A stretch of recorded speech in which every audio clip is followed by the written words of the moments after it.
el Estado, no solo para el Ejecutivo, sino desde luego también para las distintas ramas y órganos del poder público y desde luego también para el sector privado. Y por eso en las distintas sesiones hemos adelantado mesas redondas para que después de la visión de la mañana podamos ver esos traslapos, esas deficiencias y ver cómo avanzamos hacia la construcción de una agenda. Así como los corruptos y los tramposos tienen su estrategia, el Estado y la sociedad civil que trabaja honestamente pues debe tener la propia. Y en buena medida aquí digamos que se están sembrando preguntas y propuestas para ver cuál es el derrotero que debemos abordar colectivamente. Con ese propósito podemos ir dando la palabra. Estábamos incluso tratando ahora en el momento del descanso alguna de estas aproximaciones. Esa era la Superintendencia de Sociedades para ver cuáles pueden ser algunas de las reflexiones que nos quiere presentar. Doctora, por favor.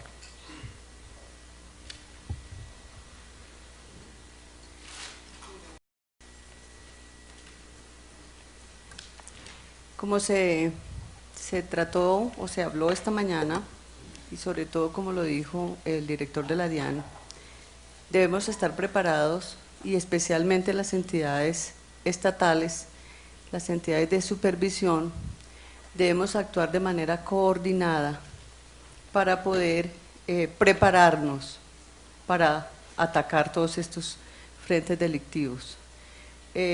A raíz de las situaciones que se han presentado últimamente, o sea, no solamente con el tema de las pirámides, que como les comenté logró unirnos a varias entidades del Estado para actuar mancomunadamente y poder enfrentar esa crisis, también a raíz de las últimas actuaciones en el tema, por ejemplo, de los NULE, en el tema no solamente NULE, sino de varias sociedades que están trabajando en el tema de infraestructura en el país, pues también hemos tenido que reunirnos varias entidades del Estado, especialmente superintendencias, para actuar y prepararnos para actuar de manera coordinada. Estamos trabajando, y lo comentaba ahora del almuerzo, estamos trabajando en un convenio entre las 10 superintendencias del Estado para poder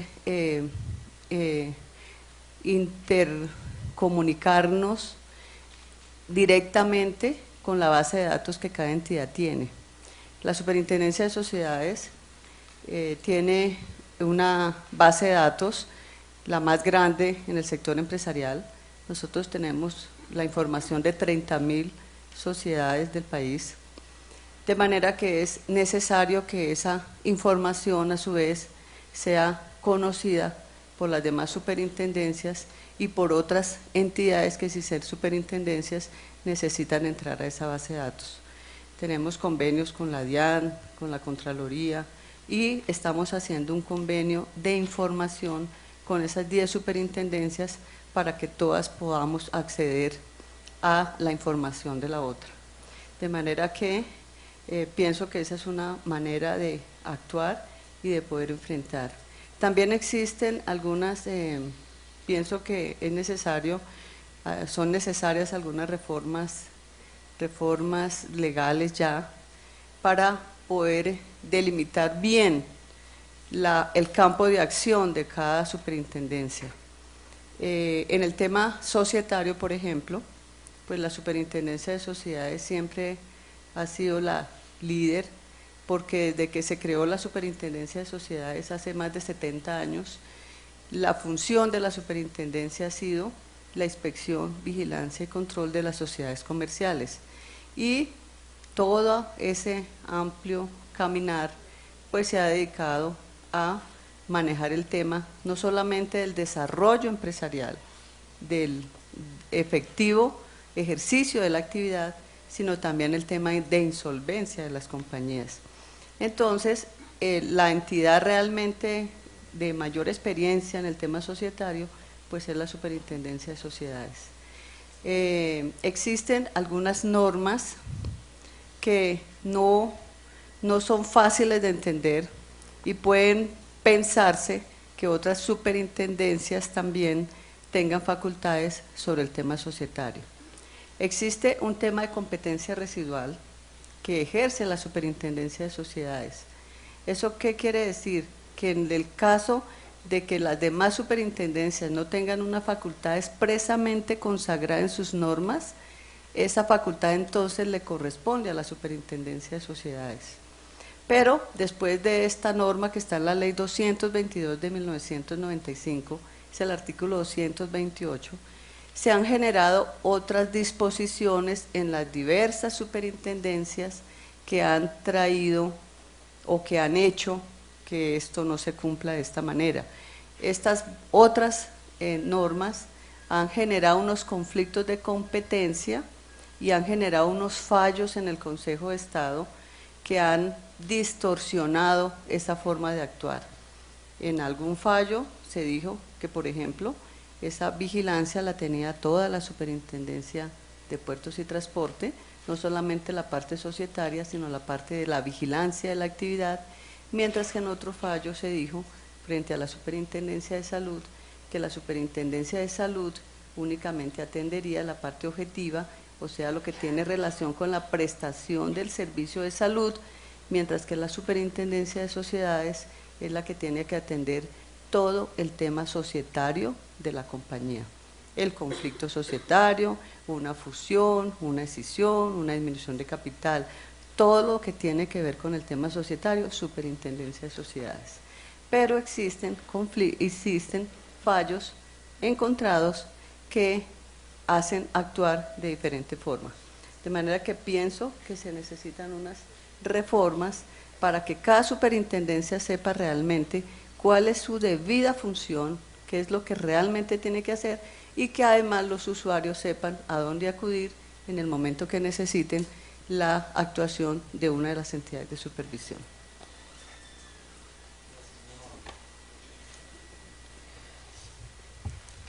La Sobancaria nos acompaña en la mesa. Doctora, tiene la palabra.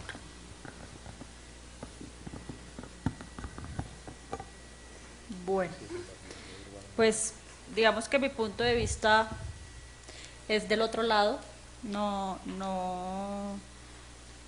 es un punto de vista completamente empapado de la situación. Finalmente, nosotros como representación de los bancos no nos vimos envueltos en ese tema de las pirámides, pero el tema indirectamente tiene que ver porque digamos que es una actividad ilegal similar a la que hacen los bancos desde un lado de la moneda, ¿no?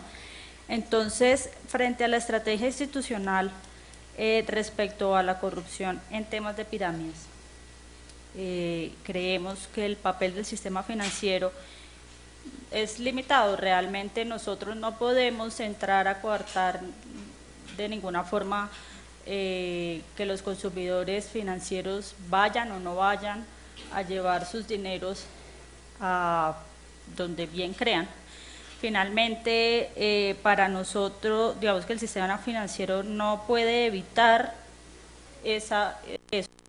Tampoco puede prevenir que haya una proliferación de las pirámides. Sencillamente su papel es indirecto, pero puede contribuir. Creo que finalmente hay una contribución que, aunque pequeña, se necesitan, son poquitos pasos, aunque chiquitos, para poder fomentar una cultura en contra de la ilegalidad y de esa serie de actividades. Entonces, por ejemplo, lo que tiene que ver con los clientes o con las personas que llevan sus dineros a entidades ilegales, tenemos la educación financiera. No es realmente sus deberes, no, digamos que tienen una serie de herramientas que harían que los ayudaría a no sobreendeudarse. Están en la capacidad de medir los riesgos, bajo un abanico de oportunidades también estarían en capacidad de evaluarlos y poder escoger de acuerdo con sus necesidades, y digamos que con un conocimiento básico del funcionamiento del sector financiero y todas las variables que dentro de él entran, pues no serían presa fácil pues como del fraude y de ese tipo de actividades ilegales. Desde el lado de las empresas, pues a pesar de que no podemos influir en la no proliferación de pirámides o de captación ilegal, lo que sí, como dijo la doctora María Mercedes en la presentación de esta mañana, frente a medidas como el SARLAF que previenen que el sector financiero se permee de actividades ilegales mediante lavado de activos y financiación del terrorismo, pues se monitorean las clientes, sus transacciones, y finalmente se puede hacer un reporte de operaciones sospechosas y ese tipo de cosas. ¿Qué es importante? Lo que decía el doctor Oscar Iván Zuluaga también, el papel del sector financiero no va más allá, pero finalmente un sector financiero sano, saludable, con rentabilidades buenas, lo que finalmente lleva a una protección completa de los recursos y de los depósitos de los clientes. Digamos que con seguridad quien lleve la plata a un banco va a saber que que esos recursos o que sus ahorros van a estar protegidos de una u otra manera y que siempre se van a responder por ellos. Y segundo, también creemos, también como le decía el doctor Juan Ricardo Ortega, es que finalmente la educación financiera es una herramienta tan potente como se le como se quiera, pero la educación financiera cae en terreno infértil si se sigue si se sigue fomentando y si se sigue esparciendo esa cultura de la ilegalidad y de aprovechamiento del avivato, de eso, como también decía la pirámide, ¿no? Dinero rápido y fácil y efectivo. Como segundo punto, sencillamente queríamos llamar la atención que bien se vio en las exposiciones de esta mañana que existe una penalización frente a la captación ilegal o frente a quienes hagan captación sin la autorización indebida, y eso está en el Código Penal, está perfecto. Pero también lo que nos hizo ver la Superintendencia Financiera es que de lo que pasó en el 2007 y en el 2008 a hoy, los esquemas de captación han evolucionado realmente a unos temas tan complejos que uno se asombra, ¿no? Y finalmente eso es, mejor dicho, enseñanzas de esa experiencia le quedan a las instituciones, a las autoridades, pero también a quienes están buscando oportunidades para levantar, pues para obtener dineros de otras formas. De acuerdo con eso, entonces así como ellos se inventan cada vez digamos esquemas más complejos de captación, pues también es necesario entrar a mirar si lo que se necesitan es darle más dientes a la regulación para poder entrar a penalizar un poco más ese tipo de cosas. Para el caso digamos que en el tema de captación ilegal, el tema ya está listo. En el tema de inversiones en el mercado de valores hay un primer paso que es un decreto del 2009 en donde se restringe la asesoría para la adquisición de cualquier valor y el ofrecimiento de servicios en temas de intermediación del mercado de valores se restringe solo a quienes son vigilados por la Superintendencia Financiera. Pero esa regulación está dirigida o está incluida dentro de la regulación y los cuerpos normativos gordos del sector financiero.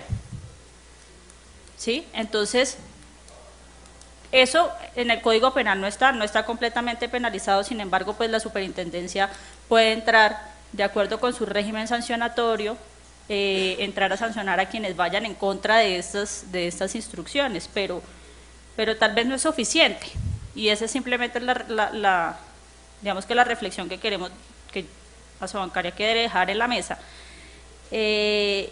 Y entrar a mirar, mejor dicho, así como evolucionan las formas y esa malicia indígena que nos caracteriza, así como eso evoluciona para cosas que son ilegales, pues también en la misma rapidez y en el mismo sentido tiene que evolucionar ese acompañamiento del Estado y ese acompañamiento del gobierno nacional para que ese tipo de cosas se sigan evitando.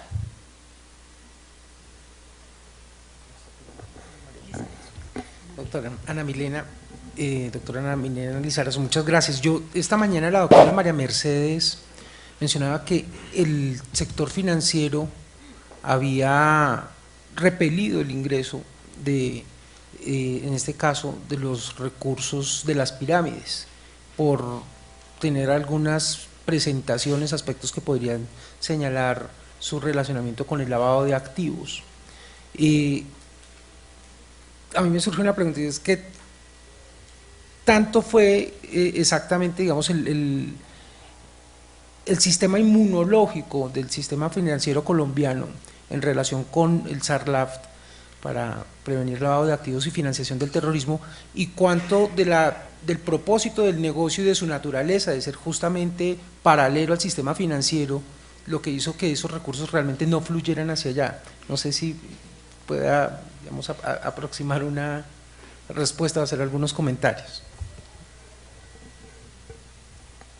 Bien decía la doctora María Mercedes esta mañana que parte del aporte del sistema financiero cuando se presentó la situación de las pirámides fue cerrarle las puertas del sector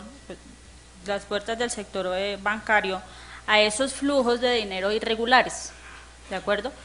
El sistema de administración de riesgo de lavado de activos incluye una serie de etapas que vimos esta mañana en la presentación de la doctora, donde hay prevención, donde hay reporte, y así sucesivamente. El sistema inmunológico, digamos que funcionó bien, lo que pasa es que no evitó completamente que el esquema, que esta bola de nieve que venía, pues no siguiera cuesta abajo. Creo que ese pedazo, más allá de cerrarles una serie de puertas a un sistema legal en donde donde se hubiera podido dar lavado de activos, lo que hizo fue poner unas trancas, pero esa bola de nieve era mejor dicho, era alimentada más allá de temas que pudieran haber hecho por lavado de activos, sino por la misma voluntad de las personas de entrar a invertir en ellas, y que la bola esa se siguiera propagando voz a voz, como pasó con el caso de DMG o con el caso de RFE. Entonces, digamos que ese sistema inmunológico de los bancos funcionó hasta donde era permitido, ¿de acuerdo? Y era permitido hasta el momento en donde los sistemas de alarma se prendieron, y en ese momento no se dejó hacer lavado de activos por el sector financiero, pero la bola siguió su curso. Y es en ese momento donde nosotros decimos que el papel del sector financiero en estos casos es limitado. Gracias, doctora Ana María.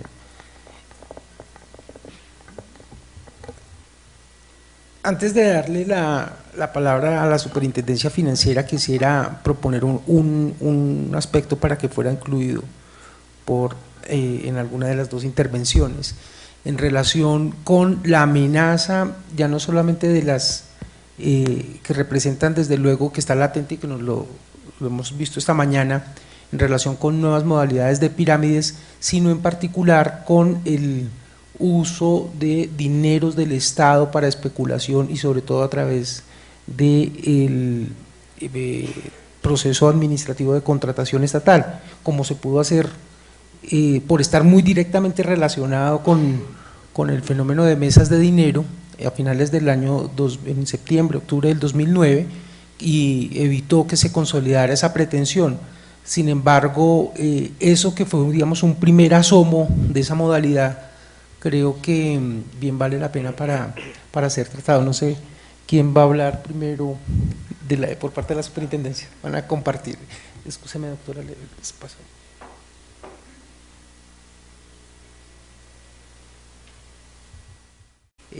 Pues era la Superintendencia de Sociedades, para ver cuáles pueden ser algunas de las reflexiones que nos quiere presentar.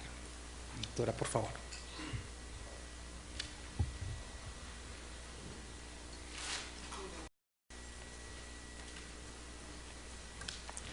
Como se trató o se habló esta mañana, y sobre todo como lo dijo el director de la DIAN, debemos estar preparados, y especialmente las entidades estatales, las entidades de supervisión, debemos actuar de manera coordinada para poder prepararnos para atacar todos estos frentes delictivos.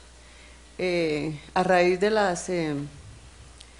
las situaciones que se han presentado últimamente, o sea, no solamente con el tema de las pirámides, que como les comenté logró unirnos a varias entidades del Estado para actuar mancomunadamente y poder enfrentar esa crisis, también a raíz de las últimas actuaciones en el tema, por ejemplo, de los NULE, en el tema no solamente NULE, sino de varias sociedades que están trabajando en el tema de infraestructura en el país, pues también hemos tenido que reunirnos varias entidades del Estado, especialmente superintendencias, para actuar y prepararnos para actuar de manera coordinada. Estamos trabajando. El Estado, no solo para el Ejecutivo, sino desde luego también para las distintas ramas y órganos del poder público y desde luego también para el sector privado. Y por eso en las distintas sesiones hemos adelantado mesas redondas para que después de la visión de la mañana podamos ver esos traslapos, esas deficiencias y ver cómo avanzamos hacia la construcción de una agenda. Así como los corruptos y los tramposos tienen su estrategia, el Estado y la sociedad civil que trabaja honestamente pues debe tener la propia. Y en buena medida aquí digamos que se están sembrando preguntas y propuestas para ver cuál es el derrotero que debemos abordar colectivamente. Con ese propósito podemos ir dando la palabra. Estábamos incluso tratando ahora en el momento del descanso alguna de estas aproximaciones.